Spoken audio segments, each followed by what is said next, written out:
Hello, and welcome to the Herald's Horn. On this episode, we're talking about Pro Tour Outlaws of Thunder Junction, a brand new record for the highest sale price for a Magic card of all time, and also Modern Horizons 3 leaks. Of course, we have the product watch. We've got the co-host's notebook as well. After the break, I'm joined by Shivam of Casual Magic with Shivam Bot, and Shivam and Wheeler Love Magic, amongst plenty of other Magic the Gathering content stuff that you would recognize. Of course, he is also a member of the Commander Advisory Group, telling the Rules Committee what they should unban. Never banning anything, though. Before we get into the episode, I did want to plug something of my own really quickly. At the time of publishing yesterday, for TCGplayer.com, I got the chance to publish the Ultimate Guide to Dan.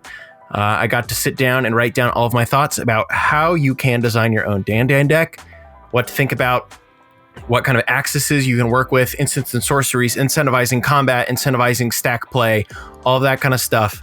I'm going to leave the link in the podcast description. If you are interested in Dan and want to learn more about the format, it would mean a lot to me if you checked out that article, because I put a lot of work into it. Per TCG Player's little reading estimation time, it's nearly a 30-minute read. So I will leave that link in the podcast description. And without further ado, let's get into the episode.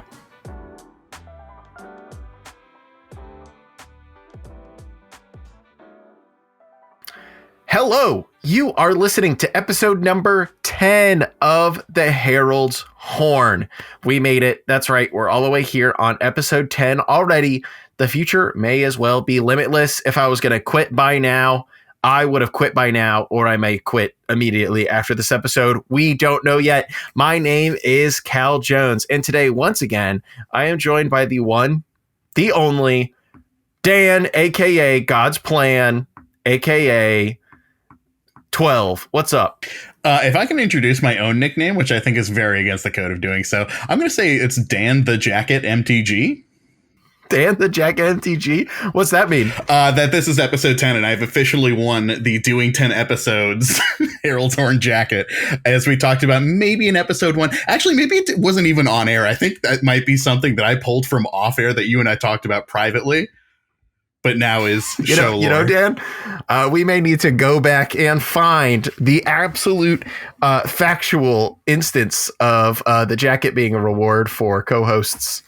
Yeah, whoever's upkeeping the wiki, please take a look and figure out which episode that comes from. All right, run the song.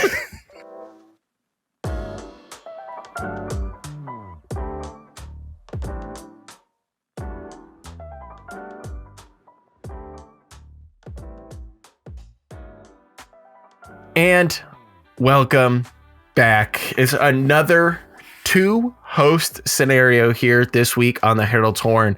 But luckily, we have a lot of great stuff to talk about. Actually, I think it's going to be a pretty short episode this week. But you know what? Sometimes we just got to have those. Isn't that right, Dan? I guess so, yeah. I don't think that not having a lot to talk about will keep us from talking a lot. I don't know. I'm pretty motivated. I have a lot of Hades 2 to get to play in. I have some more articles to write. But we can talk about all of that later, I'm sure. First up, let's get into the news. Of course, the biggest news of the last 2 weeks, well, maybe not the biggest news, but the thing I was most excited about in the last 2 weeks was Pro Tour Outlaws of Thunder Junction. Dan and I talked about it a little tiny bit last week, kind of setting the stage. It was a short run-up, meaning that all these pros didn't have very long to practice Limited. They didn't have very long to practice whatever standard deck they might want to do. And I think this showed in the metagame results. The metagame results were incredibly varied. There was a lot of teams who brought like 4 of a deck. There was so many one-off archetypes. The most popular deck of the weekend was Esper, like Rafine-based mid-range, just trying to put in a bunch of good tempo-y cards into play, draw a ton of cards off of Rafine, usually. But I think it was agreed upon by a lot of professional players that Esper mid-range was not like the quote-unquote best deck. It was just the safest deck. I think a lot of people took the probably like correct route of instead focusing all of their time and preparation focusing on limited, because limited is half of your Swiss record. You know, half of your Swiss games are standard, half of your Swiss games are draft. And if you can gain win percent in the draft while registering a safe pick for standard in Esper mid-range, seems pretty safe to me. Dan, what was your approach in preparing for this Pro Tour? My approach was that I spent a lot of time outside that weekend in the woods, and I was touching a lot of rocks and trees instead of watching the Pro Tour. And I said to myself, I will watch that later. And then I did not. Whew. Dan, you know, that sounds like a pretty good way to live. I cannot lie. It was great. I am continuing to do it. I was actually outside for like 2 hours before we recorded this today. Nice. It isn't, I really want to be outside today. I haven't been outside very much recently, but it is like downpouring here today, which kind of makes it hard to get out there. It was also here in Ohio. It was a beautiful weekend on Pro Tour weekend. So I spent a lot of my time outside as well, you know, in the backyard, cleaning up. We got, my wife and I got like a greenhouse for free, like kind of a backyard greenhouse. That's really standalone cool thing. So we were setting that up. But I kind of, and then whenever I wasn't outside, you know, coming inside, the smoker's running, gotta get out of the smoke for a second. I got to watch some of the Pro Tour. The coverage was awesome. Of course, Cedric is back to doing play-by-play, which I am always a big fan of. Yeah. Yep. Cedric is finally back in the booth after having worked I think he was in the booth for the last Pro Tour as well, but they've had him kind of on the news desk for a while, interviewing players. He was good in that role. He's great no matter where he is, but I exactly. love his commentary, and not to speak too highly of our direct competition in the podcasting world, but his voice is just beautiful. Could listen to him all day. He's funny. He's smart. He really holds it all down. And of course, Riley was in the booth with him this weekend. I love Riley. Love the other commentary pair as well, especially Marshall. Always love listening to Marshall talk about limited gameplay. That's why I do it like 3 hours every week by listening to just another like competing podcast, limited resources. Yeah, exactly. But it was a lot of fun. I got to watch a lot of the top 8 on Sunday. Sunday didn't have a lot going on. There was a crazy 5-game match to open up the semis. One of the players went up 2-0, and then the other player reverse swept them. The reverse sweeper, of course, was the eventual champion, Akawa, who was playing Domain Ramp. He got behind 2-0, but as soon as he got to bring in his rest in pieces out of his sideboard, his graveyard-based combo opponent had no more hope of winning that match, I don't think. But it was also awesome to see the finals. The finals was between 2 Japanese players. I feel like historically, Japan, the country, has not gotten like the wins and like top finishes in these huge Magic tournaments that they've been deserved. They have so many incredible players. They're usually bringing awesome off the wall stuff that nobody else even thinks of. And it was so awesome to me. Like I've been a big fan of most of the Japanese players for a long time now. It was awesome for me to see a finals between Akawa and, of course, Yuta Takahashi, who was playing Azorius Control, which I didn't know was a standard deck. Apparently, it's like an okay standard deck. But if Yuta Takahashi was going to be playing anything at the Pro Tour, it would be Azorius Control. And he was rewarded by taking it all the way to the finals. Of note, Akawa was also like the best player of the weekend. He lost 1 match for the entirety of Swiss. Incredible record. Wow. Yes, he lost. It was like he lost 1 Swiss match and then went on to just sweep the top 8 as well. So 1 loss all weekend long. That's about as good as it gets, I think. Yeah, incredible playing. Yep. Exactly. Draft was a lot of fun. Outlaws of Thunder Junction draft. I know you've been a big fan, right? Yeah. I continually just getting ground into the dust doing it. I've had a couple of like pretty successful runs, but it can be an unforgiving environment, but very, very fun, very novel. It was a lot of fun to watch that as well. I think that was the most interesting part of the Pro Tour to me, was getting to see these pros approach the format kind of almost a lot less familiarly than they would be. And I think it really helped kind of separate the people who get to prepare for the Pro Tour by like grinding all the things exactly they should know about the format into their brain, and therefore they can be successful. And then like the other pros who just kind of like get how limited works, can see behind the curtain, are great players of the game, are just great drafters. I think these kind of short turnarounds really just separate those players from the rest, and those players were all rewarded with like 6-0 records on the weekend. Yeah, absolutely. There's a lot of like very subtle complexities to OTJ Limited that I think can definitely separate the wheat from the chaff, as they say. And would you call yourself the wheat or the chaff at this time? Oh, don't look at my record. I'm definitely the wheat is the good one, the one you want to be, right? I don't remember. That is correct. The wheat is the good. You don't want the chaff. Okay, but past limited at the Pro Tour, standard, of course, was the majority of the rounds we watched in between Swiss and the top 8. It looked incredibly varied. Like I said, a bunch of people just brought different decks. A wide variety of archetypes did very well. Did I ever think Azorius Control would be in the finals? No. Did I see this team? Well, the Teamer Analyst deck has been a thing for a while, but I thought it was really cool. For you. Let me tell you about this Teamer Analyst. Thank God I can stop pretending to know what you're talking about. This deck is called Teamer Analyst because it is a Teamer deck focused around Aftermath Analyst. That is a 2-drop 1/3. When it enters the battlefield, you mill 3 cards, and it has pay 4, sacrifice it, return all land cards from a graveyard to the battlefield tapped.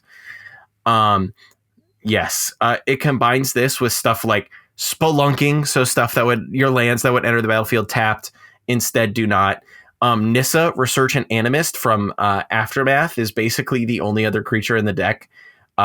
So she acts as a Lotus Cobra that also on your second land ETB for the turn will just go and find you hopefully another Aftermath Analyst, because Aftermath Analyst is an elf that you will reveal off of Nissa's landfall ability. And then it plays a lot of stuff like Fires of Victory, which lets you draw a card and deal damage to a creature or planeswalker equal to the number of cards in your hand, yada, yada, yada, yada, yada. However, the real way that it wins the battlefield, wins the game, it puts a bunch of Virtues of Strength into play, which is a 7 CMC enchantment that makes each basic tap for triple mana. And of course it plays a ton of basics, but it also plays a ton of the Streets of New Capenna land cycle, the fetches. When they enter the battlefield, you sacrifice them and they can go find a basic and put it onto the battlefield and you gain a life. So it just like plays all of these, Maestro's Theaters, Riveteers Outlooks, Cabaret Courtyards, Broker Hideouts. It puts them into play. They immediately sacrifice themselves. They go and get basics. They sacrifice their Aftermath Analyst for 4 mana, bring back a ton of these lands from the graveyard to the battlefield. They all sacrifice themselves again, get a ton more basics. And then eventually they make enough mana to put a 1 or 2 Virtue of Strengths into play, which again, make basics tap for triple.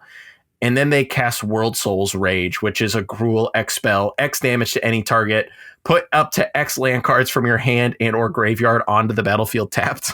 Amazing. So you just like deal 12 to an opponent, put a ton more of these cards into play. They all sacrifice themselves, have another World Soul's Rage, do it again.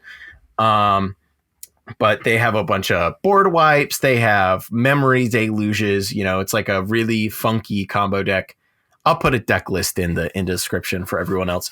This was kind of like the breakout performer of the weekend in a lot of ways. It's just like a very funky deck that if you were not able to kill the opponent very quickly or have a rest in peace, they would just like always go bigger than you. In regards to like just what are you going to do? And even if you were a really aggressive deck like Boros Convoke or something, they incidentally are gaining like 3, 4, 5, 6 plus life over the course of the game, because every time they sacrifice one of their fetch lands, they gain a life. Yeah, I was going to say the Capenna cycle gaining life over that cycle is actually a huge game. It's very relevant. Yeah, especially in a world where like Shieldred is so relevant too, right? That's really interesting. That is a very interesting combo deck. And as you're describing it, I was like, yeah, the only thing that sounds like it really stops us is like Rest in Peace and Graveyard Hate in game 2, because that is just such a truly aggressive game plan that it's not like, I mean, I guess like Azorius Control and those sorts of decks are probably running No More Lies, etc. in the main deck, so like a lot more stuff like that. But if we're looking at the rest of the top 8 here, with like Boros Control or Boros Convoke rather, like what are they going to do in game 1? There's not a whole lot. Yeah, it's just really like run them over and hope that they don't gain 4 life. You know. So that was kind of like the big breakout deck from the weekend relative to like how many people brought it. I loved watching the Pro Tour. It's great that the Pro Tour is back. The thing that did kind of make me sad was that we got to watch this awesome standard format all weekend long.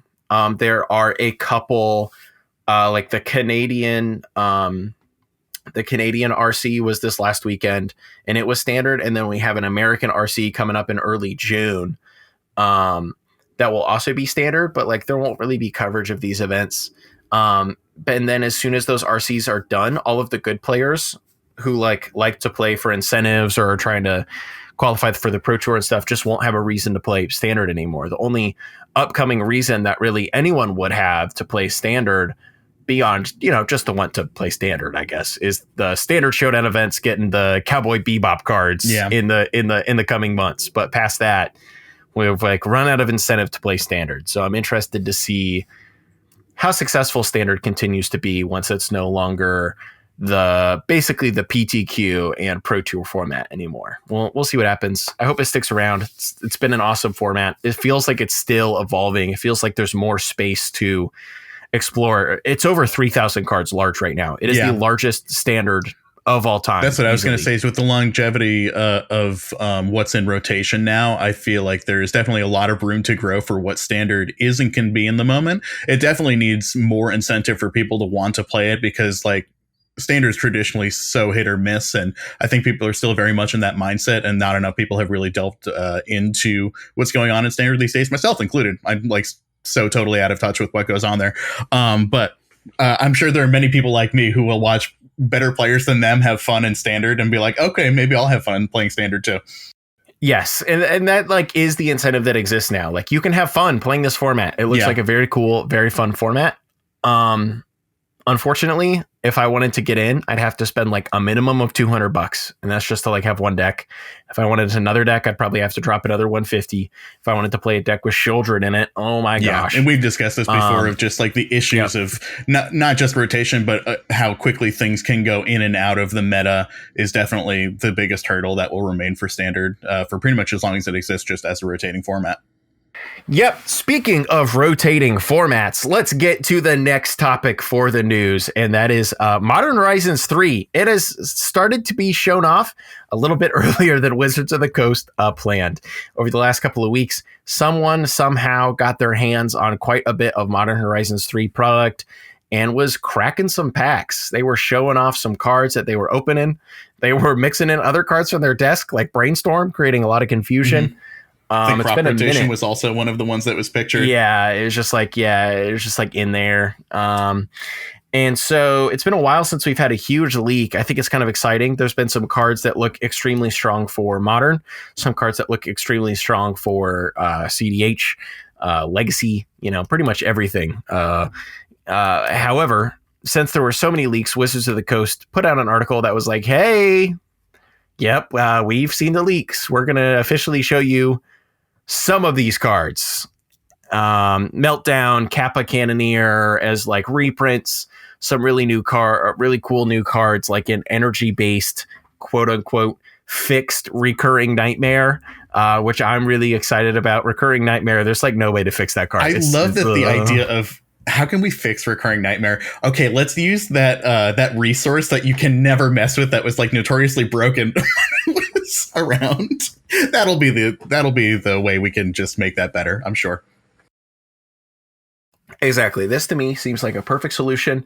Yeah. Have you seen the leaks? Have you seen the real confirmed cards, Mod? What do you think about them? Yeah. So I actually, as someone who admittedly avoids a lot of things that are said on the internet, I did see this and I did take a look at the article. And I thought it was great. I thought it was a great way to approach the subject of these leaks, because like you do want to be on top of these as WotC. Like being like, this is true, this is untrue, and just frankly, like, yeah, here are better images of the cards. I love the way that they wrote about it in the article, aside from the pithy, like, vault, Jace let some things loose from the vault accidentally.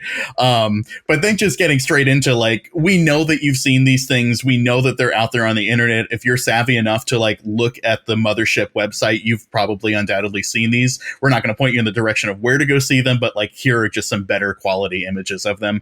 And definitely understand that some people are going to be upset of, like, oh, that takes away from people getting to preview cards on their channels, etc. But, like, also, like, it's tough. Yeah.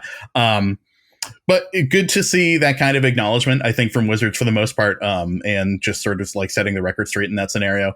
Because, like, it would be an incredibly long time to have that sort of speculation of, like, is Brainstorm and Crop Rotation going to be modern legal? Like, what does this mean for the future of the format? And that kind of speculation, I think, is probably not good for the health of a lot of things. Yep. I'm loving a lot of the cards they're showing off. Once again, these Modern Horizon sets, it's looking like they're trying to be really referential, having fun with that. They made an Eldrazi Goblin Spawn Gang Commander. It's just Siege Gang Commander, but it makes Eldrazi spawn tokens instead of the colorless Elemental Blast tokens. Was also, I think, a great. I don't remember the title of it, but yeah, lots of fun referential cards. And it does look like it is another just, like, push to 11 power level set so far.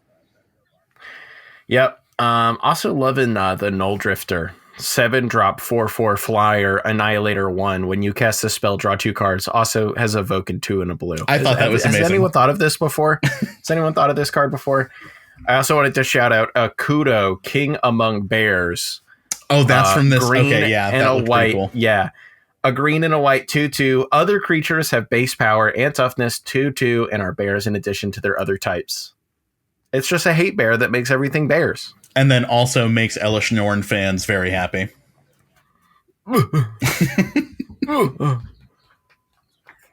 Did the thing, was that ever confirmed? It is not. It was not officially spoiled. No. I feel like that's one of the ones that, like, it was, like, leaked by the same guy and stuff. So, like, and it, like, looked all right.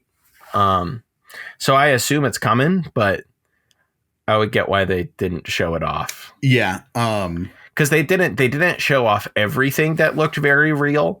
And they also revealed some additional stuff we hadn't seen in the leaks. Yeah, I think, like, that's where, like, the Winter Moon spoil comes from, right? Yeah. Yeah, like Winter Moon was new and extra. White of the Reliquary was new and extra. Yeah. But they didn't show off everything that looked relatively legitimate. And they did confirm that Brainstorm is not in the set. Love that. Big fan of that. God, like, we are not bringing Brainstorm to Modern. If there's anything that could make Modern lose its last sense of identity, it is definitely introducing Brainstorm to the format.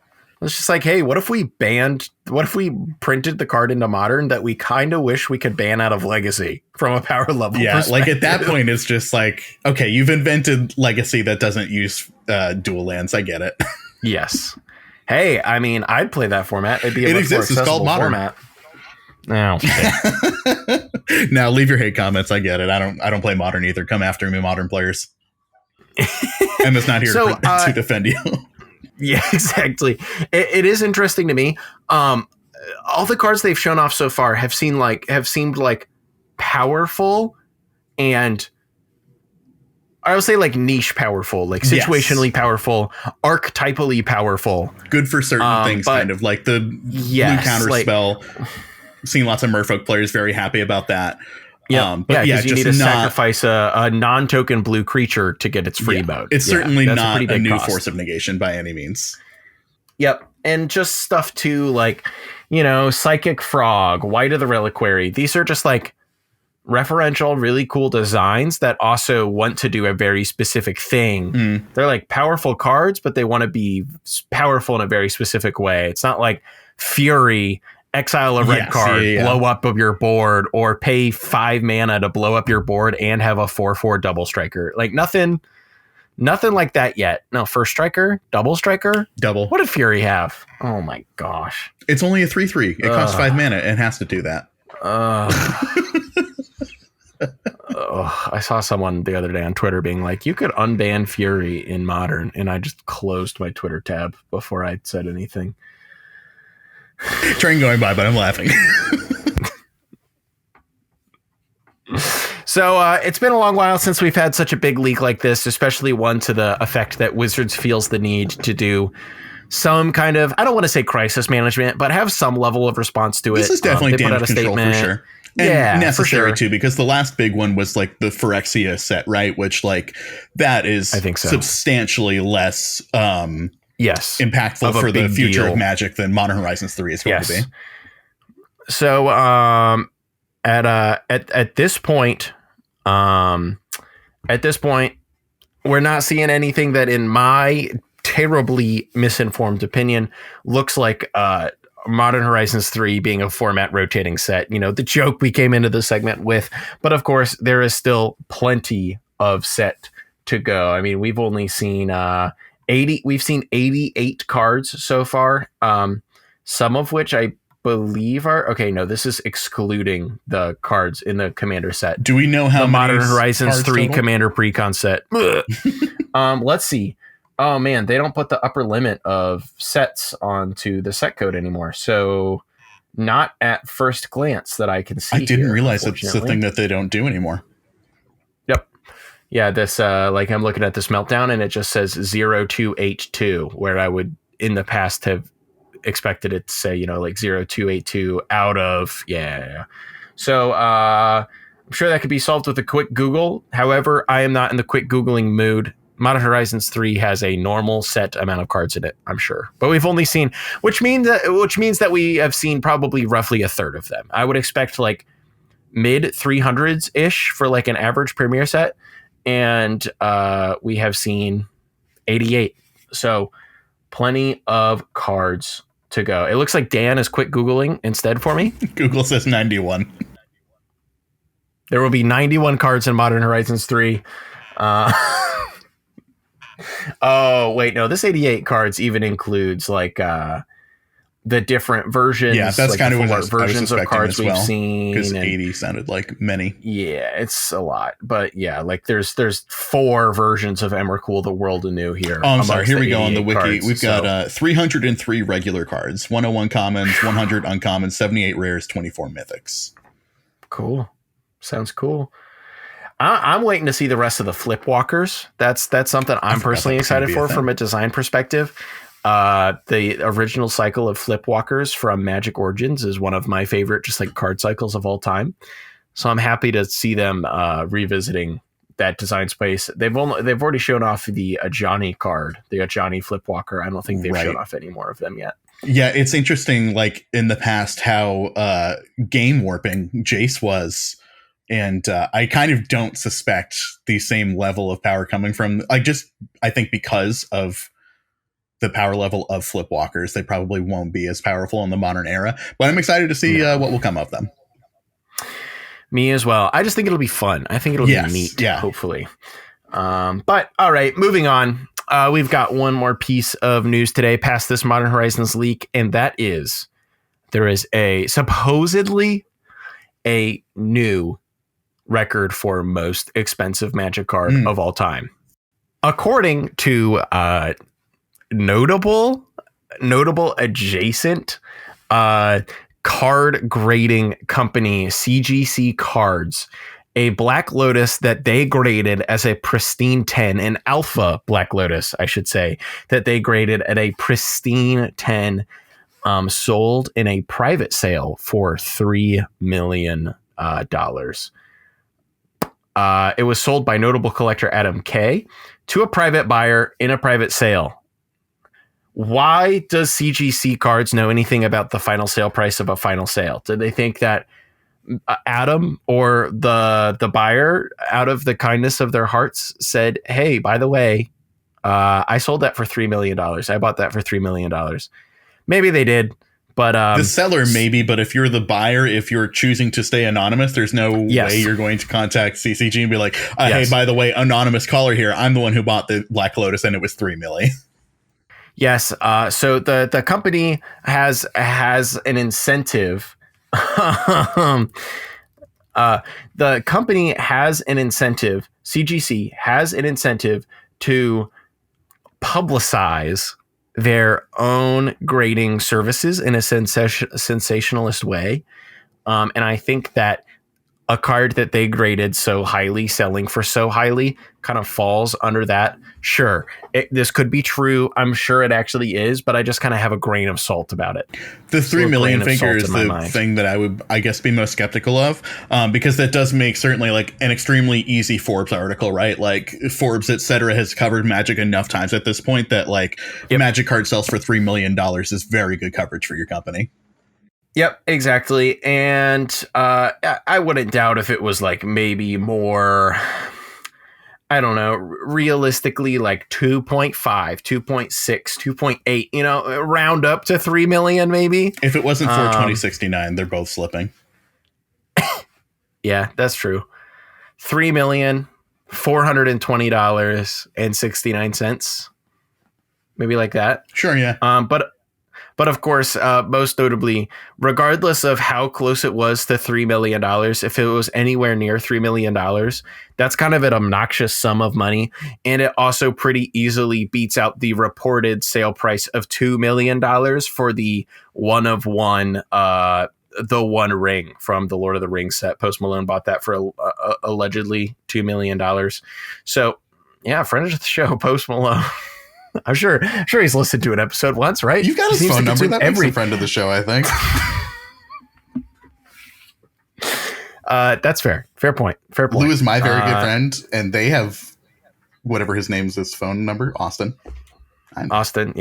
Post. Yeah. Austin Malone.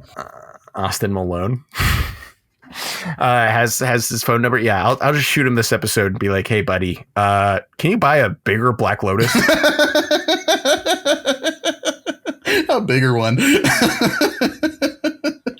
the can you find one of like Lotus I've ever seen. Can you just find like one of the oversized like collage Black Lotuses and pay someone pieces. $5 million for it or something? Just, you know, can you just do that for me? I need something more to talk about on my podcast. Thank you. We don't want to do the product watch anymore, but we do kind of like, I don't know, cool product watch. Cool product watch. It's time for the cool product watch. Post Malone spent $6 billion on a Magic the Gathering card over the weekend. $6 billion. That new record did really well. So I was kind of waiting around for an Alpha Black Lotus of like really good condition or whatever to beat this record. Maybe just so someone could say they spent the most money on a Magic card.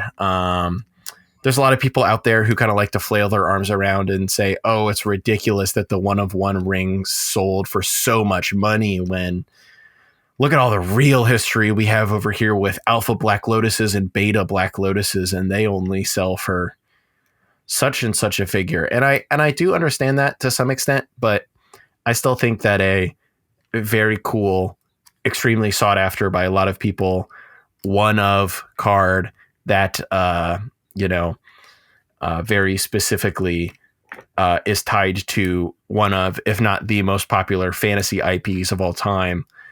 I get why that would have a lot of value as well. But Alpha Black Lotus, it got there until Post Malone decides to open up the pocketbook again and rock a new high one. I don't think that'll happen.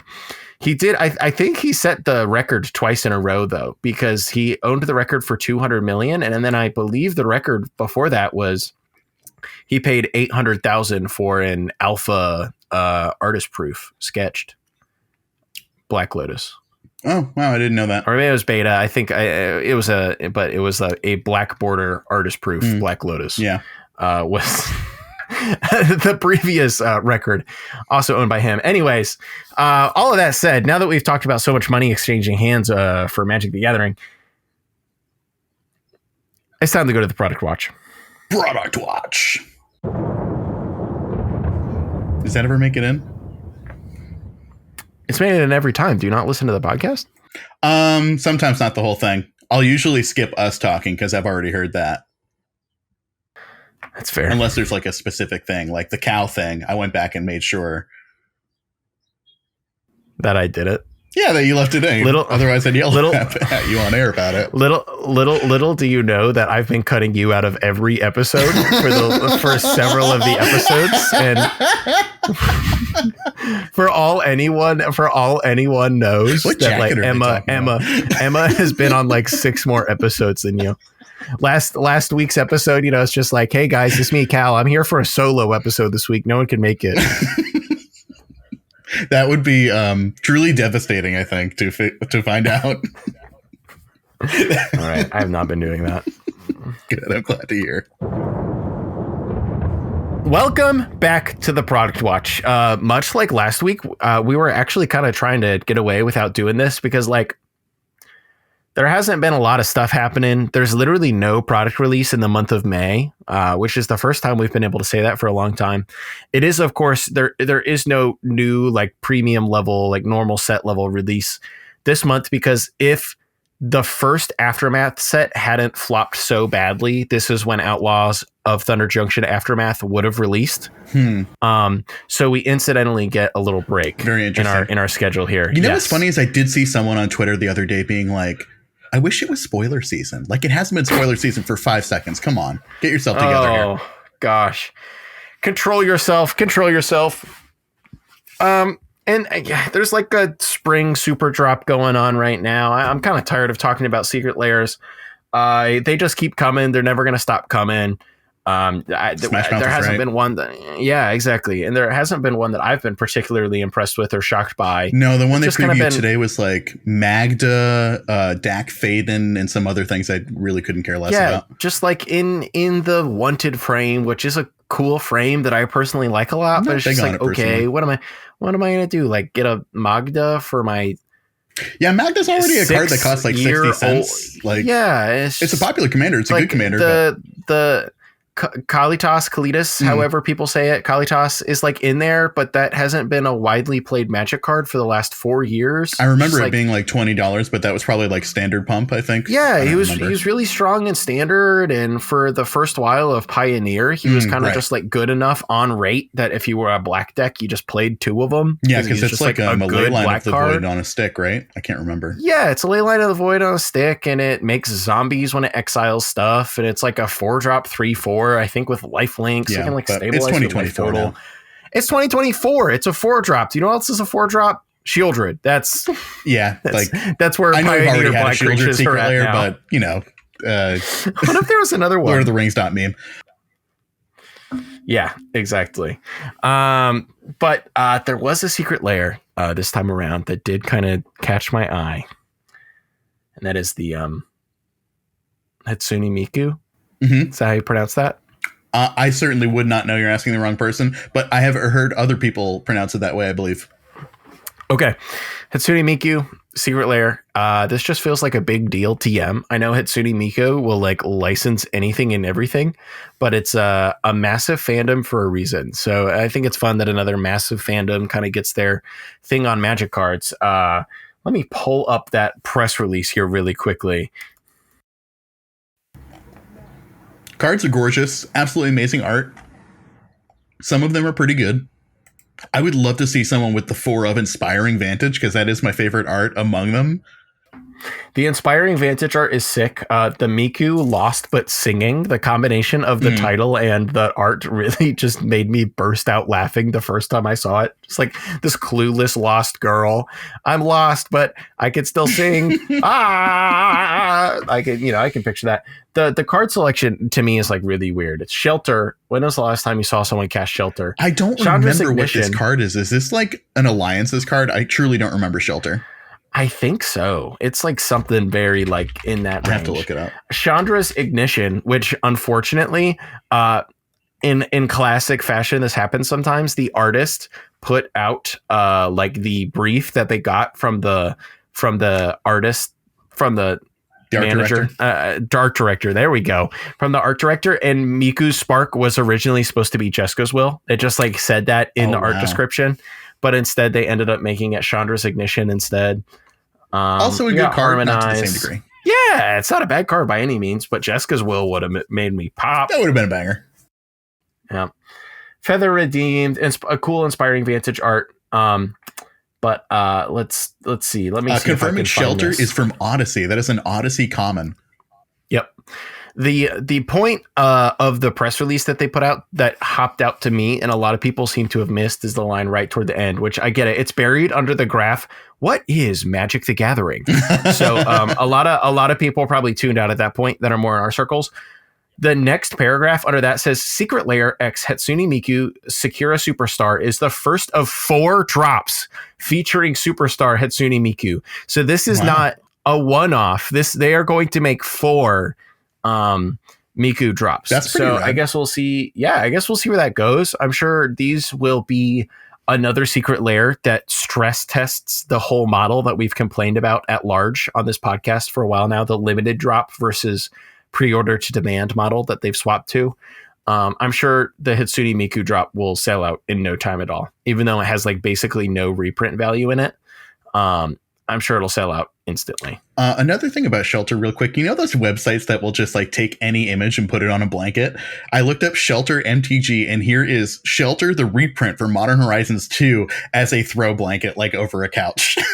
Just like, and that's like the first thing that pops up. That's very funny. It's very towards the top. Yeah. Shout out to justpressprint.com. Just kidding. They are not a sponsor. They could be. They could Get at us, Just Press Print. Editorial at heraldshorn.com. You could be. Sure damn could be. Reach out.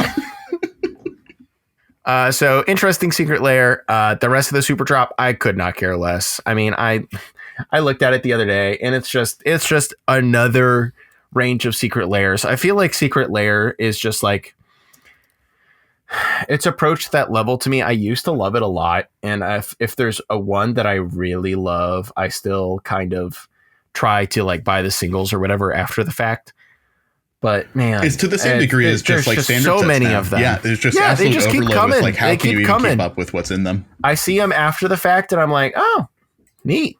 Very frequently I will see people play a Magic card and I'm like, is that a real Magic the Gathering card? And they're like, yeah, it's a Secret Lair version of so and so.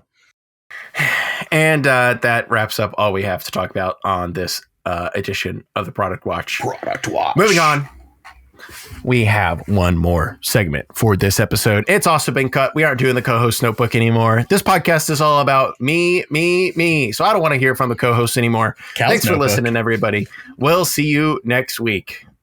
No, I'm kidding. Welcome to the co-host notebook. It's like you're not even going to do a segment that you want to do. You're just cutting out. You're just like, I'm out of here. It's time to play Hades too. We hit 45 minutes. I'm done. That's fair. It's 5 p.m. No, I'm kidding.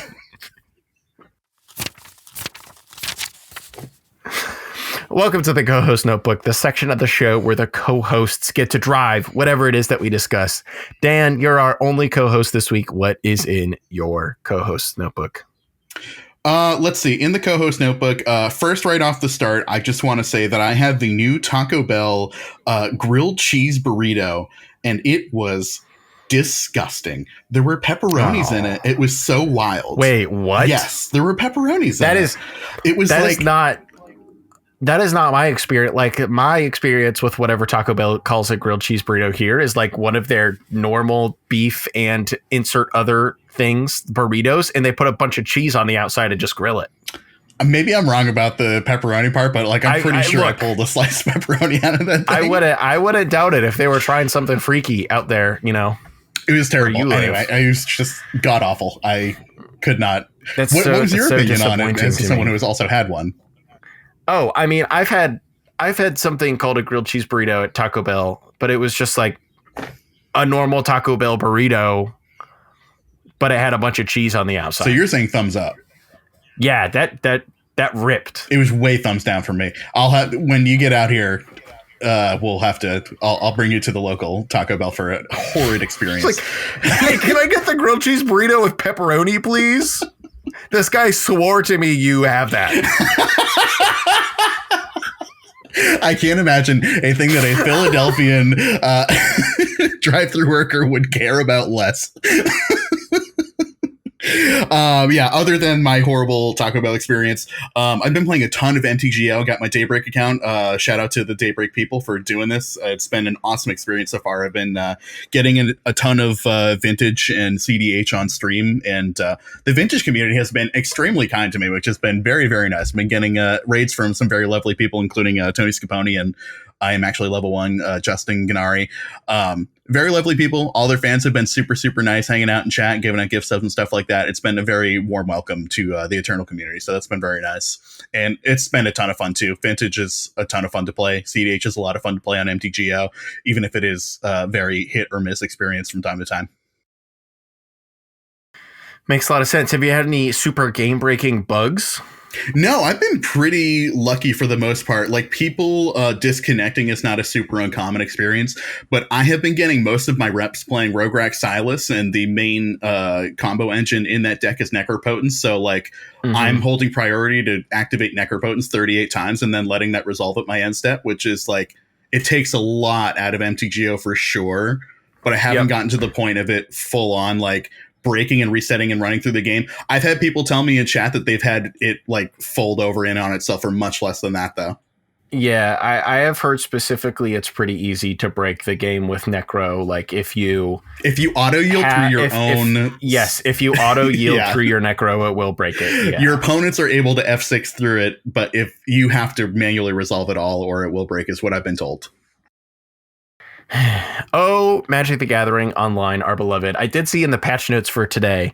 I don't remember if I talked about it here, if I just wrote about it or whatever, but they did finally fix the bug with Jessica, such that she actually gets loyalty counters the way she's supposed to, where for the current run of the Commander Leagues up until today, until the next patch, she got counters equal to all commanders that have been cast. This game, the total number of commanders that have been cast. I know. You just like cast it and you're like, my Jessica has 9 loyalty counters. Explode everything. Kablooey. Yeah. That's amazing. Yes. But I'm glad you've been enjoying it. I'm glad you're able to get in there. Have you given away your play points successfully? No, I'm waiting to go on to stream again to do that, because I've had a lot of people who have joined the moderately anonymous community recently over on Twitch. So I would love to give back to a lot of those people who seem to be very big MTGO fanatics. Love to hear it. Well, Dan, we've gone for 50 minutes somehow already. I'm sure we'll lose half of it to editing down. Yeah, I'm sure we'll have to cut half of it to whatever messed up stuff I said. But do you have anything else in your co-host notebook, and or do you have anything you would like to leave our listeners with? Yeah, just gonna plug myself real quick. Go follow me on Twitch and YouTube, Moderately Anonymous MTG. I am doing a ton of Eternal streaming over there on MTGO now, so go check it out. It's a super fun time. And also invest in your communities. If you don't have a local library card, go get one and support your local library. It's a great way to help out your community, and do that in any way you can.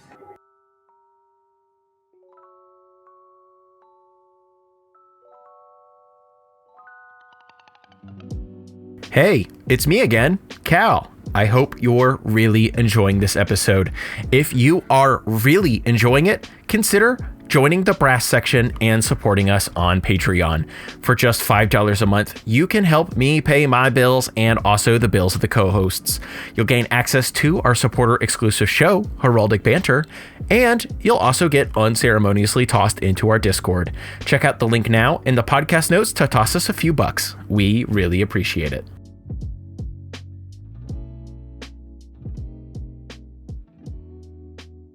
And welcome back. Today I am joined by Shivam, better known as Gear Per Gears online. Am I actually better known as Gear Per Gears, or am I just I think you're better known as Shivam? Well, better known as Shivam. I'm a Shiv you right now. Welcome to the Herald's Horn podcast, where you get to learn the correct way to pronunciate all of my friends' names. Thanks for coming on today, Shivam. Hello, my friend. It's good to be here. Thank you. Thank you. A little note for the listeners. Shivam is my hero this week because Shivam is my first ever like emergency guest. all of my other potential guests kind of fell through. And Shivam was like, well, I'm free. I was like, perfect. We're here. Look, man, as a fellow interviewer podcast, I understand. Yeah, you get it. Oh, I know. So for many of these interviews, I usually have like a very specific topic or whatever. Like I talked to Chase Manicurves about Secret Layers, and I talked to Tom Marks from IGN about the weird Kotaku issues and the state of the gaming media and all that kind of stuff. But today, Shivam, you have a whole podcast where you talk to people about them. So I figured today on my podcast, we would talk about you. You're just a dude who happens to be on the Commander Advisory Group and who happens to have 3 podcasts. Yeah. 3, 4. Well, a 5th in the works. I was thinking about another one, but then I'm like, 3 is quite a lot. Mm-hmm. And there's a point where editing this just becomes a real. Yep. It's not the talking part. It's the editing and posting part. That's just the correct. Real humdinger. Yeah, like if I only had to record episodes of the Herald Torn, I'd be doing this for decades. Right? It'd be super easy. This is why bigger podcasters have teams of other people who do all that nonsense for you. I'm like, it would be so much easier if I could just talk into the can and let somebody else deal with what comes out. But I'm way too much of a control freak to let people actually touch the audio of my show. That's a fair point. So I think we should rewind way back here. I'm going to ask you the first question that I ask every single guest on the show, because this is a Magic the Gathering podcast. So therefore, we have to ask the stereotypical Magic the Gathering podcast question. Shivam, where did your adventure with Magic the Gathering begin? I have a funny story that I've told many times that I do enjoy telling quite a bit, which is that in junior high school, so in 1994, I was walking into into my band class right after recess. And because in middle school, you have your morning recess and your lunch recess and whatever. And so I was in the band and I was walking in to the class right after at the end of recess to just set up and hang out, and I hear in the back of the room my friend Jeff going like, okay, I'm going to cast a fireball on your dragon. And I'm like, now at this point I'm like maybe 13 years old, 14 years old, something, but I'd been playing D&D since I was like 8 and reading like Dragonlance novels and everything. So when someone says fireballs and dragons, I'm immediately there. Yeah, you're immediately sold. Yeah, I'm like, I need to know whatever's happening because I need to be part of this. And I go there and I see my friends are sitting on the ground in the back of the band camp, in the back of the camp. I keep saying camp, but I mean, because I guess I was that time of year. I don't know. I was looking at band camps on the mind. Yeah, exactly. Like my son is actually looking for a band camp. So that exactly. But yeah, it was more that I was just sitting there and I'm like, I see these dudes slamming some cards on the ground and I'm like, what the hell is cards? I need to know. And I go and I pick them up and I look and I'm like, these are like all these fantasy creatures and like wizards and serpents and dragons and spells in your hand. And you're 2 wizards and you've got your spell books and you're summoning armies and casting them at each other. And I'm like, oh, I need to know what's going on here. And I look at this dragon and this dragon looks completely sick and it's got this big roaring face. And I look down and I'm like, that's a Shivan. Did they misspell my name? What the hell? And I was immediately so mad. And my friend is like trying to explain to me the game. He flips over cards like, yeah, there's like ally colored and enemy colored. I'm like, well, whatever's the enemy of that red one, I want to be. He's like, so blue and white? Yeah, blue and white. That's totally what I am. And so I gave him $20 of hard-earned lawnmower money. And he went and brought me a deck that he built out of like his chaff of Revised Dark and like, because this is right around the Dark, right when Revised had just come out. And Revised Dark and Unlimited cards or whatever. And there's like sea serpents and water elementals and, walls, like Wall of Swords and Wall of Water and Sarah Angel. One Mahamudi Jin, of course, became my favorite character and card of all time. But it was basically lots of counterspells and Swords of Plowshares and like Wrath of Gods. It was effectively a blue-white draw-go control deck, which of course anybody who knows me knows that blue-white draw-go control is exactly right up your alley. Right up my alley. But like that deck was my deck for a long time. I had blue-white. I got a Trop and I put it in there and I got Birds of Paradise and I built this Bant deck with Nicol Bolas in it. And It was awesome. I loved it so much, but I was so mad about Shivan Dragon. I literally didn't play red cards for like 15 years. Even though, by all rights, I am the like greenest, reddest green red mage who's ever green redded. And I'm like here sitting playing friggin' like Power Sync and Spell Blast and like Armageddon and Wrathlocks and things. But yeah, it was an utter blast. Like, we were hardcore into Pogs. If you don't remember Pogs in 1992, 93, they were like... Oh, like weird... the slang that you say when you really like something? You say Pog, you were really into doing that? I mean the Hawaiian milk caps, where you put them in a stack and try to flip them over and steal them from your friends. And everybody's like, what the hell's a Pog? Well, let's just put it this way. When Magic came out, all of us who were pogging stopped pogging and started shuffling. Okay, now there's an audio clip I can use. Magic the Gathering came out, all of us who were pogging stopped pogging. And we've never picked it up since. There's no pogging in the Magics. And then in 1995 or whatever, the World Championships were America had the Nationals in San Jose. So I went and I visited and I saw that and I was like, whoa, this is cool. I still have like my DCI number from way back then. And like, I remember going back and it was wild. I asked Scott Larrabee later to let me unify my new and old DCI numbers, and he did that. And I was able to find the first FNM tournament I ever won in 1995 on that record, where we were playing sealed deck. So it was like they give you a starter deck and like 2 boosters, and you have to build a deck. And I won with Ghost Ships, which was awesome. But yeah, like I started playing Magic then. I got hardcore super into all my buddies and I. We would play like 12-way, multiplayer games after school in math class on the sidewalk the way God intended, plastic baggies and rubber bands, all the things. And then PlayStation came out and all of us were like, oh, we could spend money on like Mirage or Visions or whatever, but this is dumb. Like, here's the thing. When Visions came out, Mirage and Visions came out, I was like, phasing and flanking. This is stupid. Why do we need more mechanics? This is dumb. And this is going to kill Magic forever. So I just was over it. And I used my money instead to buy a PlayStation and Final Fantasy Tactics. And I don't regret that at all until literally Urza Saga came over like the next set. And then I'm like, of course I regret it. I regret everything. Fine. Enough Final Fantasy Tactics for me. I'm going back to Magic. I didn't go back to Magic for a long time. Like I paid attention to it, but like in college, I got back into D&D hardcore and Dragonlance and like my true loves of like, D&D and like novels and things like that. And I played other card games. I played Magi Nation. I played Legend of the Five Rings. I played like Netrunner and Illuminati and all these other things. But at the time, though, Magic the Gathering's online was still going. Their website had just started, and Rosewater was posting articles, and people were posting articles every week. And I was in college on a T1 line, so I was just famished for anything to read. And so I'm like, I would read D&D updates all the time because I was on there for Dragonlance stuff. And I was like, oh, the Magic thing's still going. Okay, I'll just read these articles, and they're fascinating. They're really good. And I was just like keeping up with the game. And I would go to my LGS all the time and hang out, and I'd watch people playing, and I'd see like, oh yeah, it's always a will bender, or skull clamps and Mirrodins. And I learned about things like what the hell was it? Combo Winter, when everybody was playing like Squandered Resources and Frostbloom and Necropotence and all those things.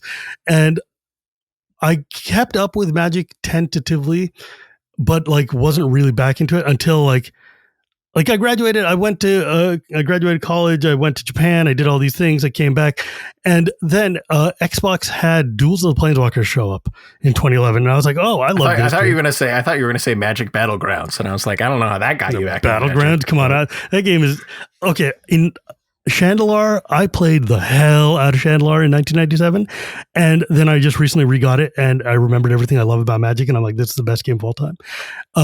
Sid Meier's Chandelar, the only way to play Magic. But I forgot it was a Sid Meier game. Literally the last game he made at Microprose before he moved off to make Firaxis his own company. It's Sid Meier, of course, my favorite game designer of all time. So like, if he's going to make a Magic game, it's going to be the best Magic game. So my friend was like, hey man, you've been playing a lot of, duels. And I'm like, yeah, it's super cool. He's like, you want to come with me to a draft? And I was like, what's a draft? And because I literally, when I was playing as a kid, there was no drafting. And we go to this Irish pub in San Francisco called Kennedy's. Kennedy's is wild because it's half Irish pub, half Indian restaurant. So you can buy samosas and like your kormas and naans and things, and then wash them down with a big old pint of Guinness and whatever. And so we go in there and I'm drafting. Sounds like a great place to be. Oh yeah, dude. If you're going to draft and you want to have like a good time, that's a place to go. So I went to draft there and they were drafting Rise of the Eldrazi. You know what is a great format to play when you don't know what the hell you're doing? Hey, here's one of the most skill-intensive draft formats of all time. Have fun. Yeah, and you know what the first card I opened was? Sarkin the Mad. Oh, I had never seen a planeswalker before. You have no clue how it works. I thought it had as far as planeswalkers go, it's not even like a planeswalker that really like tells you the joke. It's all like minuses. 3 levels down. Yeah, exactly. And I'm it like, only hurts itself. What do I do with this? I don't understand. It's like, and I thought it had summoning sickness. I put it out. The other dude attacks it and kills it. And I'm like, oh, I could have just used. Wait a second. Yeah. That did not go well. But then Innistrad comes back. Innistrad comes out, and I was like super into the idea of zombies and everything. And I go there and I go to my Innistrad pre-release. And at that pre-release, there's a dude named Brian, who's this local teacher who's actually kind of cool. And him and his wife are there, and they're also coming back to Magic to Innistrad because it's kind of neat. And we become friends and we start hanging out. And there's this lady named Ashlyn who's hanging out there, and some dudes from LA named Jimmy and Josh came up and hung out, and it's like, neat. And this dude Brian later on, of course, he asked me to help him out make some videos that he was going to do because he wanted to start up a channel reviewing card sleeves and card boxes. And he was like, oh yeah, I could be like professorial about it and do it like I'm doing my college classes. I was like, that's a neat gimmick, I guess. And I wonder if he ever made anything of himself. I don't know if he went anywhere, but I guess we'll see. Yeah, but I came back to Magic though, and then like I started going hard. I immediately was like, this is the coolest thing I've ever seen. I went to Worlds that year. Worlds was in San Francisco 2011. And I went to Worlds, and because I was unemployed, I'd just been let off from PlayStation, and I was just hanging out. And so I'm like, well, I'm going to go to Worlds. It's Wednesday. I've got nothing to do, and it's beautiful up there. So I go out and visit, and it's right on the pier off by the Golden Gate Bridge. It's a gorgeous area. And we're hanging out there, and I'm like, oh, I'm going to sit down and draft. I mean, it's $5 a draft, and you get a cool Johnny promo. Sure, why not? And I sit down and I draft, and I'm sitting there. You know who's drafting at Worlds with the Magic World Championship, World Cup, and then also the World Championship? So like Team Japan, Team Finland, those are the people who are drafting on a Wednesday when you're hanging out at Worlds. And I'm just sitting here, this scrub who's recently come back to the game. I love playing Magic. Playing it's so it fun. on Duels of the Planeswalkers, And I sit down with Team Japan, and I'm like, I speak Japanese at this point. I lived in Japan. I speak pretty good. And we're having a good old chat, and it's great. And I'm drafting, and these guys are looking at me like, what are you taking? And I'm like, I'm taking the cool cards. And he's like, why did you pass this? And I was like, and I realized like a decade later that I was just destroying all these people's drafts because I didn't know what I was doing. Yeah, and people are trying to get in like serious Worlds prep drafts. Like, literally practicing, and I'm just like, look, it's a pretty zombie. I'll take it. And I'm like, I'll pass the cleaver. Yeah, no, it's like they're like, what the hell? What are you doing? And I'm like, I don't know what I'm doing. And I'm talking, and I'm playing against this guy, and he's like, oh, excuse me, I have to get up and I have to go do this presentation thing. I'm like, oh, cool, okay. He gets up and he's in this full kimono thing, and it's Shuhei Nakamura, and he's getting his Hall of Fame ring. And I was like, that's not really. But yeah, like I had gone to PAX a couple of times, and I had played like with the free Magic things. My wife and I had bought Dual Decks Elspeth versus Tezzeret, and I brought that with me. And I sat there and I spell slung against like the Magic creators I met, because ironically, I had met Mark Rosewater at Gen Con SoCal in 2006. I got a picture of him dressed like a donkey for the Unhinged or Unglued or whatever the hell it was pre-release. Anyways, so I sit there and I'm playing with him, and he's got this gimmick where if you play against him, he'll draw you a token of whatever you're using. And he drew me a soldier token. And so I got that in my Elspeth deck because I love playing Elspeth and soldiers and the whole thing. And I'm sitting there and I'm looking at these guys, and they're teaching me what fetch lands are for, and I'm about like deck theating, and I'm like, why would you lose life to do this? Who cares? But yeah, I'm getting my ass kicked like all day long, right?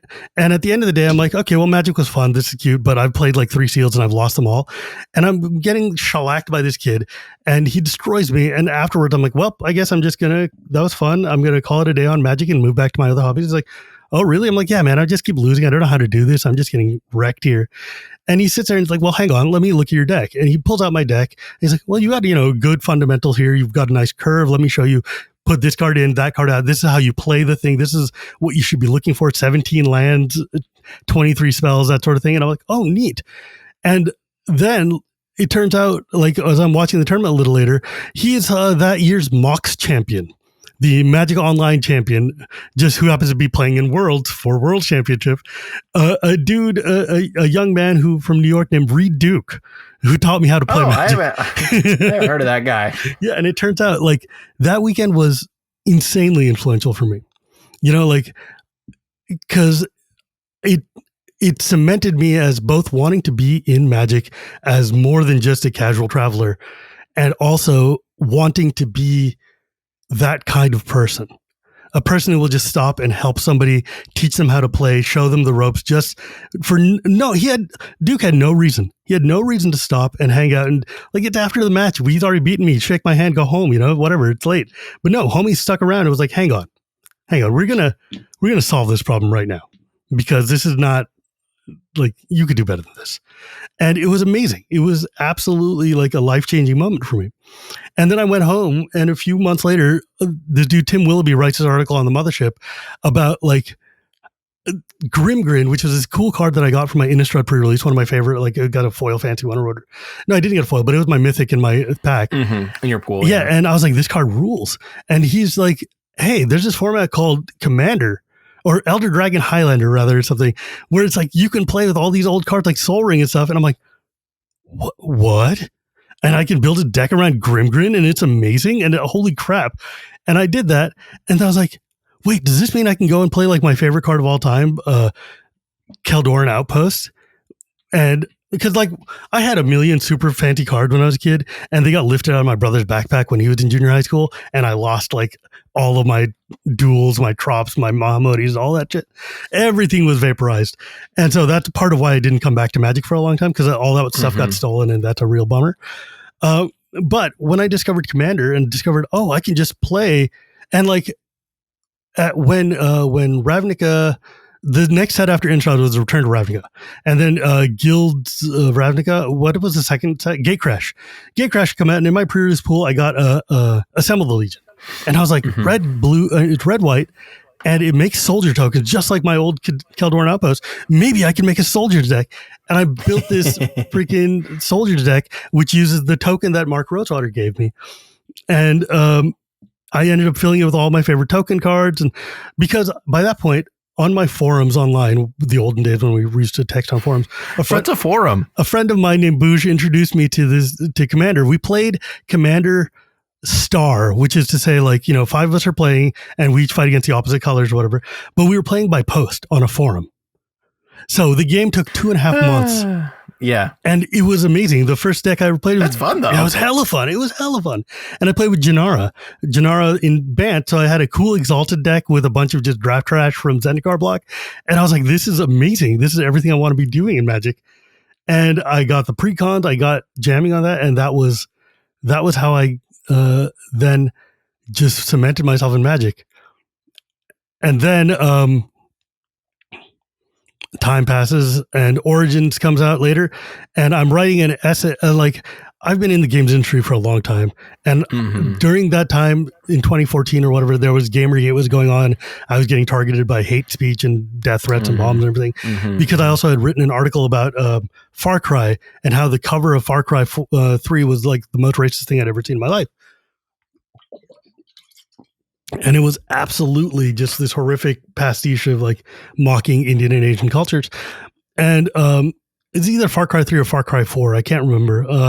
Far Cry 3, Far Cry 3 is just like the guy sitting on the beach. Exactly. There's like a dude sitting on a statue, and there's a guy kneeling next to him.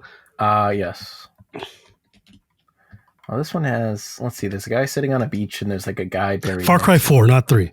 Far Cry. If you look at the cover of Far Cry 4, there's this white dude on this statue of the Buddha with his foot on the head of the statue, while a kneeling brown guy with a grenade in his hand is there.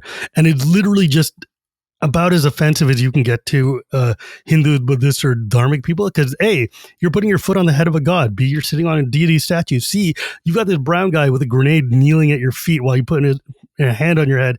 The colonial, I mean, every step of the way was just a misery miner. Mhm. And of course, the Gamergate folks were not into that. Yeah, I'm sure they loved that. Yeah. Yeah. And, you know, like I was friends with like folks like Jen Frank and Zoe Quinn and everything, and all these other people who were just getting shellacked by this. But Magic then puts out this set Origins, and in it, they introduced Kaladesh. And I was like, I wrote this lengthy essay about my hopes and dreams of Kaladesh and like how I feel like they had let me down, taken our, you know, culture and stripped it of its meaning and, you know, reuse it for this sort of thing. And then, Prof takes that essay and publishes it and shares it to the people. And he was at that point the biggest name in Magic and remains the biggest name in Magic by not even close. And then suddenly everybody in WotC and everybody everywhere knows me. And I'm hanging out with like the Vorthos crew and all that people on Twitter. And then I get invited to come on to Commander to talk about Commander. And I was like, I love Commander and I can talk about Kaladesh and stuff. And then they're like, hey, you're really good at this. You want to just join our podcast? And so I did that. God, I feel like I've gone well past your first question. No, this is, you know, Shivam, the easier you make it on me, the better. Didn't you were like saying in when we were discussing this, you're like, yeah, I'm not sure we're actually going to crack even the first question. I've only got 45 minutes. How are you going to go? And I'm like, oh, I literally, we're in 2020, not like 1994 or so. The kicker is you've just naturally taken it in the direction of all the questions I was going to ask anyway. It's just me like, oh, so what happened next? Oh, man, you really came up around a lot of other successful content creators, but you yourself now created quite a lot of content. And how did we get to casual Magic? I know about the Commander N podcast, right? How'd you get on the Commander N podcast? You know what's so, wild? You're just preempting all of my questions, Shivam. You know what's wild? Jimmy Wong, who is a delightful human being and one of the dudes on the Game Nights Command Zone, I knew him way back in 2000 when he was just a kid running the Magi Nation mailing list, and we were just friends playing Magi Nation. I was in Cali, he was in Seattle, and it was a very small community. We all knew each other. And then I ran into him again later when he did a viral song that he did about racism in UCLA, and like the Ching Chong song or something he called it. And then I ran into him again later when I was, a huge fanboy of the Command Zone podcast and would tweet at them like whenever they would say pronunciation errors or something, and they would start shouting me out in early episodes. And I got to meet them in GPLA, and we all became really good friends. And I went out to eat with Josh and Jimmy. And then I asked them if I should join the podcast, and they're like, well, and they gave me a bunch of really good advice on what to do and how to do it. But then then you'll be our rivals. And so maybe we won't be able to hang out quite as often. I'm like, that's fair, I guess. In hindsight, I should have taken that more seriously, but it's okay because I had 5 years on the Commander where I became one of the authorities of this casual format and became friends with, Sheldon and everyone in all of these different capacities who came to know me. And it was wild because like in 2016 when Kaladesh came out and I went to like the beginning of that year, I went to GPLA and I hung out with Josh and Jimmy at their first little Commander, and the first Command Zone meetup had like 12 people at a GP. Right? Like there was like nobody, and we had enough people to play in like 2 pods. Nowadays, Josh and Jimmy is like a 4-hour line. Yep. And it's amazing. And I'm so proud of it could be a 4-hour line to like see Josh and Murph. Yeah. Right. Not Josh, yeah, it's literally anybody in there. Yeah. Jake and Josh. There we go. Yeah. Like even the editors could sit down and get a 4.5-hour line. Right. Like, but, because me and Josh were both trailer editors, and so we bonded over that. And later on, like during the Kaladesh PAX in 2016, I went up and I made a bunch of statements and wrote some essays that weekend, and they became very popular about race and representation and everything. And Wizards changed a lot of their behaviors after that set and discussion. So if I'm the one who has to take the arrows so the other people can get the get the land, then fine. I wish it didn't have to be that way, but somebody's always got to be the one to die on the spear so that other people can have a clear path. It sucked. It sucked a lot. But the upside of that is I got to meet like the folks at LRR, and like I got to meet a bunch of other content creators and fans and stuff who had been brought there by WotC to celebrate, and it was really, really cool. And the Loading Ready Run guys and I became very good friends over time, and they invited me eventually to a PPR for the Return to Ravnica, the Simic set, whatever it was. And like, I became friends with Marshall and, other people up there. I'd been friends with Marshall. Honestly, I'd met him many times at GPs. But one of the things that was really cool that weekend is that I get an email from Sheldon Menery who's saying, hey, I'm planning on creating this group of advisors who will come on and help the rules committee run Commander, tell us what we're doing wrong, tell us what we're not paying attention to, tell us what the people are talking about, and give us your advice and your thoughts and your ideas on the format. Tell me why you shouldn't be on it. And I was like, I'm a goofball casual essayist. I don't know crap. You should have like Jimmy and Josh. You should have like, Rachel Agnes. You should have like all these other people who are like genius tier Commander players. And like, I don't know how to build a deck. I don't know. I'm just here to goof off and have fun. And they're like, yeah. What do you think 90% of the Commander players are? Yeah, just people goofing off, having fun. like not making tons of content, all that kind of stuff. Sheldon was like, I have more rules knowledge and judges here in the rules committee than literally all of humanity does, right? Like, I don't need you to tell me how Commander works. Yeah, we get that part. Yeah. We just need to figure out how other people are playing Commander. And what it does. And I was basically, he had gone first to Josh Lee Kwai, and Josh was like, you should talk to Shivam. And he talked to me. And then that weekend, I was very lucky because it was a PPR. So the next day, all four of the rules committee folk are sitting there and just watching the PPR stream. And later on, I get a message from Gavin who says, you're the kind of player that I would love to play with.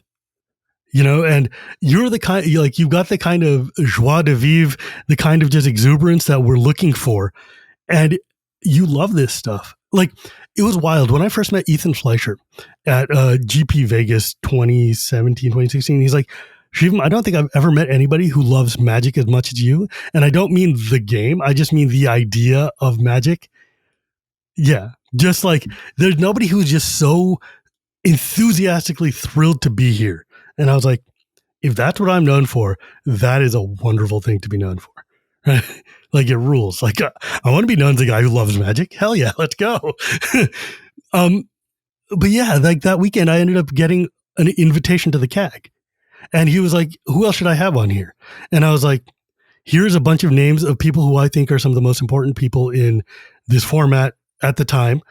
And then later on, I was also like, you should also have Jim from the Spike Feeders and Olivia and like, Rachel Weeks, who was just genius, absolute one of the most brilliant people. But like, the CAG is just full of some of the most incredible, thoughtful and intelligent people in Commander, and people who are not prone to histrionics outside of me, people who are not prone to like losing their head over details, but are also willing to open themselves to encompassing the entire idea of the format. And joining that body had made me such a better player and also representative of just casual Commander. And I was like, wow, man, that's hella fun. It's so much fun to like talking Magic with people who know Magic is why I do my show, right? It's the most fun. It's like so much fun. I mean, look, playing Magic is great. I love playing Magic. We all play Magic, but there's a joy of talking about a thing you love with people who understand it as intimately as you do, so that you don't have to translate yourself. You don't have to dumb it down. You don't have to shadow the soul you have in order to be as exuberant as you can possibly be. It's like when I first went to Gen Con in 2000 and I discovered other people who love Dragonlance like I do. And I met this dude, Weldon, who's been on my mailing list with me for like, he was on the Dragonlance mailing list. I've known him for years and years. And we met up and we hung out and he pulled out a map of Ansel, the continent that Dragonlance takes place on. And we're just pouring over it and talking like two scholars who understand this intimately. And it's just like that joy of being in a position and being in a place where everybody knows what you're talking about and they aren't going to mock you for it. They're not going to like slag you for being a nerd. Everybody there loves the thing you love as much as you do. And it's the greatest feeling. That's why GPs and Magic Cons rule. That's why we have such a hard time coming home from them. That's why these podcasts, like I did Commander in, and after after a couple of years of that, I was getting tired of it. I didn't want to just talk about Commander all the time. And when I got onto the CAG and stuff, that started causing some more friction and like some other just weirdness. And I was like, you know what? I don't want to talk about Commander all the time. That's not the thing I like doing. And I was carrying the show kind of at that point. And I went up, and Prof had invited me out to fly up to Washington to tape, or not to Washington, to Oregon, to tape a sketch called the Commander Rules Committee sketch or something like that. It was funny as hell. It was me, Olivia, Tappy, and him making like jokes about like playing Ristic Studies and whatever. And that weekend, Tappy and Olivia are two of the greatest people in the world, for one thing. It's two of the kindest people, and two of the people you want to have as your friend, because they will tell you how it is, but also they will throw you on the ground, but then pick you up, dust you off, and say like, yo, let's, like you can never find somebody better in your corner than those two. And they were like, hey, look, you love talking to people. You love sharing the joy and love of Magic. And this focus on Commander all the time is not it. It's cool, but that's not fun for you. You're not going to have a good time. And I came away from that, and I was like, and we sat that weekend and brainstormed new ideas for new programs, new shows. And I was like, what if we call it Shuffle Up and Play? And they were like, oh, that's a great idea. Great name. And then later we came down to, no, but that's not what you're doing though. Because you're not playing things. I'm like, I'm not playing. Yeah, we're just talking. We're just talking. It's like, what if you just call it the thing that you are? Casual Magic. Just call it Casual Magic with Shivam. It's great. And I was like, Casual Magic. It's what I do. It's my brand. It's literally what I'm here for, right? And because at that point, I'd already been like kind of just the casual dude. I'm here to play doofy things at slow speeds and the clunkiest cards imaginable, just because you like the way the art looks.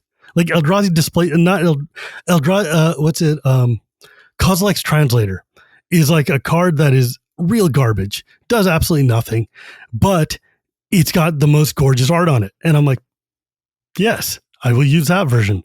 There was also like a fetch line in there that was super good. But yeah, like the thing is like, I was definitely here to just be like, take these doofy cards that look cool and remember that even the most garbage 2-cent draft chaff common is somebody's first favorite beloved card, right? And like I did doing like daily randoms on Twitter where I just sit there and like, I post a card, I'm like, isn't this rad? And people are like, no, that's complete dog crap. And I'm like, yeah, it is. But so somebody loves it. And inevitably I find the one person who does love it. And I'm like, I made their day. Yep. They're always there. Yeah. Yep.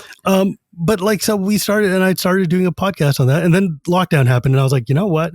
Turns out having an interview podcast where I can carve out an hour to talk to my friends is literally the best possible thing to do when you're stuck inside of a box and can't go anywhere. Yep. But yeah, like I became friends with, Verhey and all these other people. And I'm very proud to say the kind of influence I've had on Magic. Like they've changed a lot of things because of me. Commander has changed a number of things because of me. And there's somebody else like, oh man, look at you humble bragging. And then someone else was like, those aren't humble brags, dog. Those are accomplishments. It's like, it's not a humble brag. It's as much as it's like a celebration of, look, I've gotten to impact this thing that's changed my life so much. And it rules. Yeah. I mean, like later on, I had this dude Wheeler from Loading Ray Run come on my show, and we would end up just talking about like I had him on to talk about white decks and why white decks are in Commander are fine. And we ended up just having a 3-hour long chat talking about cards and be like, oh my God, that card's cool. Oh my God, that card's cool. And people are like, yo, you guys love those cards so damn much. Maybe you should just. And then your third podcast. No, that was my second podcast. Oh, your second podcast. Yeah, my second podcast. Okay. Like, and I didn't want to propose it to him because I was like already pushy enough to be like, hey, come on my show. But I basically seeded it enough until Wheeler was like, yo, people like that. Maybe there's something we could do here. And I'm like, yes, I've been waiting for you to say so. And he comes on and we create Shivam and Wheeler Love Magic. And where we just sit there and literally take a set and just start going into it and being like, this card rules. No, this card rules. They both rule. But then my friend John was like, hey, Shivam, we don't get to talk as much as we used to when we were in college and younger and didn't have kids and lives and things. And I started rereading these Dragonlance books that my dad got me a long time ago. And I know you're into Dragonlance. You want to do something? I'm like, I love having a chance to talk like an adult with my friends. And so we started doing a Dragonlance thing. And it was originally going to be like, we talk about a book, an episode, and then we just kind of keep going. It ended up being, because Dragonlance is literally the thing I love more than Magic. So I know more than Magic. I'm like maybe the most knowledgeable person in the world about Dragonlance. And that's not even a brag. That's like the straight truth. That's not even a brag. It's the authors returned to writing Dragonlance and said, we know who should be the guy we fact check stuff with. Yeah, literally. And it was you. Yeah, exactly that. Yes. But and it ended up being like, we're going to go a couple of chapters at a time and do a read along. And I'm just going to, and because he's like a ex-Mormon and I'm like a Dragonlance fan. So we can sit and talk about this from both the Mormon side and the Dragonlance side. And we end up having this incredible, we did a year and covered the first novel and it was fantastic, and now we're going to cover the second novel and just keep going from there, just because why the hell not. I don't know, man. It's like podcasting is so much fun. Talking about things you love is so much fun. Why wouldn't I do this all the time? Mm-hmm. And the answer is money. Dude, I know we were talking about it kind of right before I think we started recording, or maybe it was during we were recording. I don't even remember anymore. But turns out podcasting would be a lot easier if I myself did not have to do all of like the editing part and could just hop on the horn and talk to my friends. Or if I like had the money to just pay someone else to edit, because I definitely don't have that either. Weirdly enough, like I probably could ask somebody, because I've got people who do my video editing, and I could probably just tell them like, hey, can I just give you these tracks and let you audio edit them? Yeah, and you just also do the audio part too. But then I'm like, I trained as an audio video editor. Like, I don't remember the video part, but I definitely remember the audio part. And I'm like, I don't know that I want to give that up necessarily, though I'm probably going to soon, just because it's a lot. And I would rather be able to have more time to do more shows. Makes sense. But you know what's weird, Cal? Show 4 through 6. Yeah, right? Like, how much Shivam do you really, really want in your life? And the answer is probably not that much. But look, I listen to most casual Magic episodes. It's a good amount of Shivam. Yeah, you know what I've learned is a lot of people, like, casual doesn't get the numbers that Shivam and Wheeler do, but that's because Shivam and Wheeler is a show that just talks about Magic cards and people loved that. Casual Magic, because it's an interview show, people either listen to the episodes that feature people they know or topics they care about. Yeah, topics. And or sometimes they'll just put it on and be like, "Oh, I don't know this person. I'll just listen to this thing." Yeah, I'll just listen. But like, that's one of the challenges with interview shows is like, you're only gonna you can only go so far with this because people only have so much time and they don't want to listen to the whole thing or whatever, unless it's super compelling. But at the same time, it's also like my passion and my favorite thing to do. So it's like I would do casual Magic if it made no money and I was just there to talk to my friends. Because not even my friends, I meet a lot of people and I make a lot of friends. Do you remember how we met, Cal? I'm gonna guess the time that we formally met. Because it's really funny. Well, we had interacted on Twitter and stuff before, as one does. Kind of. Mm-hmm. And I believe it was GP Vegas, not GP. It was but, the Vegas post. Magic Fest Vegas, the first event post COVID. Yeah, whatever it was called COVID at the time. And Omicron, when we were like coming out of the cave magic. The first time around, yeah. And I was like just hovering around you. Yeah, and you were just like hovering all the time. And I was like, I was just watching. Yeah, and I was like, I have no idea who you are or what's going on. And I'm like, dude, and I grab you. I'm like, either talk to me or sit down or go away, but do not do this weird quasi thing. I'm like, yep. I am a very approachable person. So let's just hang out and be actual friends and not this weird quasi nonsense. And the rest is history. And it worked out, didn't it? I think so. Yeah, that was such a weird time for me. I was like, I went into that cave like unmarried, renting, barely out of college, at my first job, came out of cave like homeowner, married, much better job, suddenly had thousands of followers who cared what I thought about Magic the Gathering, and I had no clue how to interact with anyone. That was a transition time for me. And you really were just like, hey, you can just talk to people. You can just do that. You don't have to just wander around. You can just like say hello to someone. I was like, wow, so true. That was an important lesson you taught me, Shivan. I think that was like a lesson I already knew, but sometimes it's hard to act on it. Mm-hmm. But That is Yes, one problem that's that I've luckily never had because I am just extroverted. I'm the extrovert's extrovert, right? Like I need to talk to people. I introduce myself to people all the time. I'm just like in your face. I very much understand that I am not for everyone. I know that there's a lot of people who just find me really, really irritating or really just annoying to deal with because I'm just won't shut up, or I'm just, hanging around with famous people all the time or trying to ingratiate myself and things. I get it. I understand exactly. And it's not wrong in a sense. Like I'm definitely like, I know who I'm for, like I know that there's a constituency that I represent. I know that there's a group of people that I speak to directly. And I don't need to be for everyone. And I can just sit here and like, one of the things that Magic has given me is the ability to just be very happily excited to just be who I am. Because when I worked in the games industry, one of the first days early on when I was at 1UP, right after college, when I was the game reviewer in games, writing game journalism stuff, a friend of mine pulls me aside and he's like, yo, you're too enthusiastic. Like you are too. Hey, you're having too much fun over there. Literally that. You were having too much fun. You were too enthusiastic. You're too fanboy to be objective and to be like, the kind of cynical edge you needed to be in the games business at that time. And I was like, that sucks. Yeah. But then the thing is, though, it's true.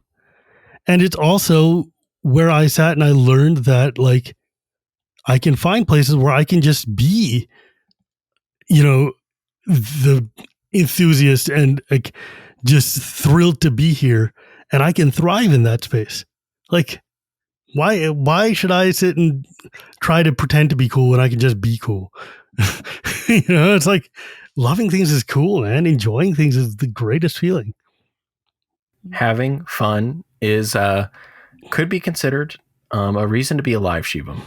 And you seem to be much better at having fun than many other people are. Well, I mean, I try. You try your best.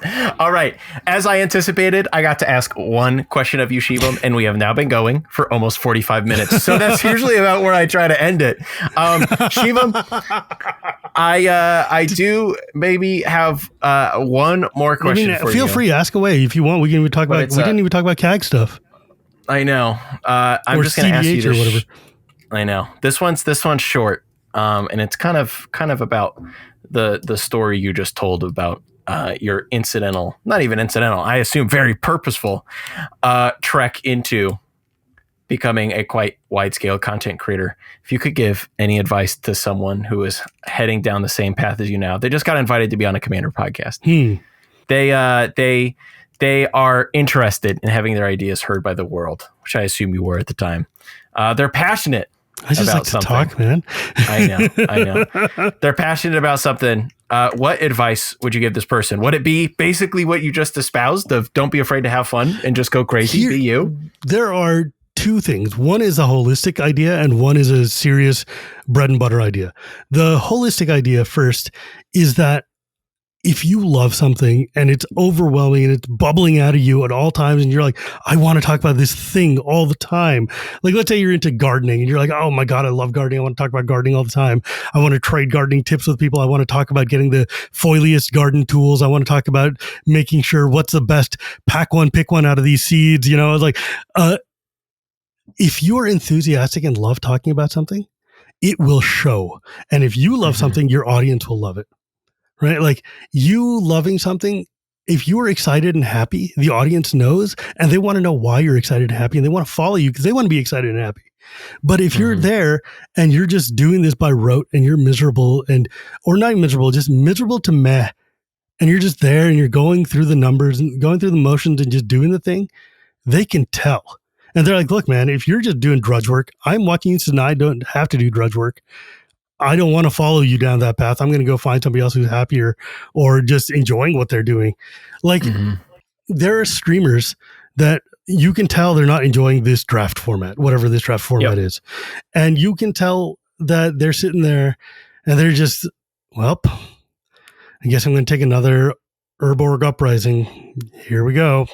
Ooh. Yep. Oh, looks like we're doing this. Yeah. And it's just like, you want to what that guy? You want to sit and watch these people for the next 3 hours grind through their life? Like, no. But when it's in a format that they're super into and they're like, oh my God, look, I get to do this and I'm going to totally draft the domain deck and it's going to be amazing and it's going to be super cool. Then like their energy gives you energy. And when you're making content, or even like, I learned this because like, you know, I even watch a lot of preachers and I watch a lot of like charismatic people and a lot of like religious conversations. And I see who of these gurus have good ideas that stick and make themselves into like world changers. And then who of them just kind of come and go. And what it is like, if you've got the passion, if you got the spirit in you and it wants to come pouring out, then find that and do that and stick to that. Don't try to tailor yourself to the audience. I mean, to an extent, yes, you have to pay attention to what they're listening to. Sometimes the thing you are doing is not going to be for like thousands or millions of people. It's going to be for hundreds of people. Understand that and recalibrate yourself to just be like, look, I'm putting myself out there. I'm talking about this thing I love. It will find the people that love it and they will be my die-hard core audience. And you can spread that out and make it more general and stuff. Like the more general you get, the less passion you see in it. The more it becomes work, the more it becomes trying to manipulate the numbers to make them work. And that's when you get like a little bit soulless, a little bit like corporate feeling, polish. And it's like, cool. And I'm not dogging that, dude. You got to eat. That's how you make money. Sometimes it just happens. Yeah. And it's like, look, if you're big enough and like, Prof doesn't make videos that are just about showing the facades of his store and talking about fun things. He makes the videos that are going to get him the ability to pay his rent and stuff. And that's reasonable and fair because like, that's what you got to do. But like when you're starting out, that shouldn't be your concern. Your concern should be, if you want to get to the level where you're caring about what the audience cares about, then you've got to be passionate first. You've got to be somebody that they're willing to listen to about anything, right? Like, there's so many people who are like, man, there are people who listen to me and to Wheeler talk about magic cards all the time. And then they've started listening to my Dragonlance podcast, not because they know Dragonlance at all, but they're like, look, man, I love listening to you talk about things you care about because your voice shows and it seems super exciting. So I will listen to you talk about this thing I don't care about just because it's so cool. Mm-hmm. Now, the more practical bit of advice is the most important thing you can do is not fetishize tech, not fetishize like, oh, do I have the best video overlay or do I have the best this and that? Don't do that until you need it. But the most important thing you need is your sound quality. If your sound quality is ass, it doesn't matter if you are spouting the words of the Lord on golden plates, nobody will listen, right? Like, you know, you've got to make sure that because this stuff is all primarily in audio format, not just podcasting, even video is an audio format because a lot of people will watch magic content behind their spreadsheets, behind their tabs, their work computer, doing whatever they're doing. They're not paying attention to, they're not like watching the video. They're listening to the video. Right now, YouTube is the largest podcast app by a lot because of the fact that people just use it as a second screen. Yep. It's just on. Shove it in your pocket and just listen to it while you're walking. If you sound like you're screaming through tinfoil, in a bathroom, then people are not going to listen to you. Look, you don't have to be so mean to my blue snowball here, Shivam. Look, like any mic is going to be a good mic as long as you're willing to. Sure. Just don't use do not use the built-in microphones for your headphones or your webcam. Get a dedicated microphone. Any dedicated microphone, even the cheapest one, will be leaps and bounds better than anything in your, Logitech camera or whatever the hell. So that's the two pieces of advice. One, love what you're talking about. And two, make sure that people can hear you love what you're talking about. Definitely agree on all of those. Oh, there's one more. Yes. The thing that Josh Lee Kwai told me the first day I started, when I was asking him, and I was doing podcasting with Commander and I was asking him advice and stuff. And the first and most important piece of advice after audio is pick a schedule, stick to your schedule, hit your schedule. Don't miss. If you miss, they will not come back. Everyone will just be like, oh, what happened to that? Well, never mind. There's 10,000 other things for me to watch. Bye. Yep. If you're going to stream, pick a day and time to stream, announce it, and show up. If you're going to be doing a podcast, pick a day and time to drop your show and show up. If you miss it, that happens, but you got to make sure everybody knows that it's going to be up there in an hour and it wasn't there 4 hours ago. I've had people who come up like, yo, man, your show didn't go up at midnight. I'm like, it went up at 8 a.m. Yeah, but I was driving from Tennessee to Kentucky and I was waiting on it. Your show is what I listened to. And I'm like, oh, you know, messed that one up. Yeah. Yep. So, be on time. Make sure people can hear you and talk about things you care about talking about. Well, Shivam, thank you for talking to me today about the things that you like talking about. It is from podcaster head right now. I'm thinking about the fact that this audio track, when you go to edit it later, is going to be, your track is going to have like a bit of blue in the beginning, a bit of blue at the end, and then a long blank space. And then mine is just going to be a solid. I'm going to press V on my keyboard. I'm going to press right next to after the end of my intro, and I'm going to go a long drag, and I'm going to, right before the outro, click. It's just like going to be. Chop all that out. It's just going to be empty. Edit done, baby. Shivam, thank you for joining me on this episode of The Herald Torn. You are more than welcome, my friend.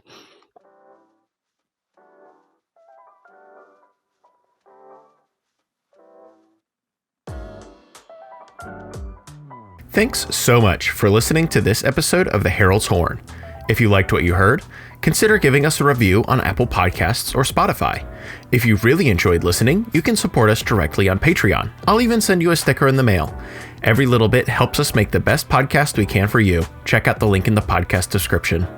Herald's Horn is hosted, edited, and produced by me, Cal Jones. The co-hosts are Emma Partlow, Lexi, better known as Black Girl Mage, and Dan, better known as Moderately Anonymous MTG. All of our info also lives in the podcast description. You can follow the podcast on Twitter at Herald's Horn and any place else you can find us too. If you want to reach out to me about the podcast, hit up editorial@heraldshorn.com. I'd love to see your email. Thanks again for listening to The Herald's Horn. We're having so much fun creating it. See you in 2 weeks.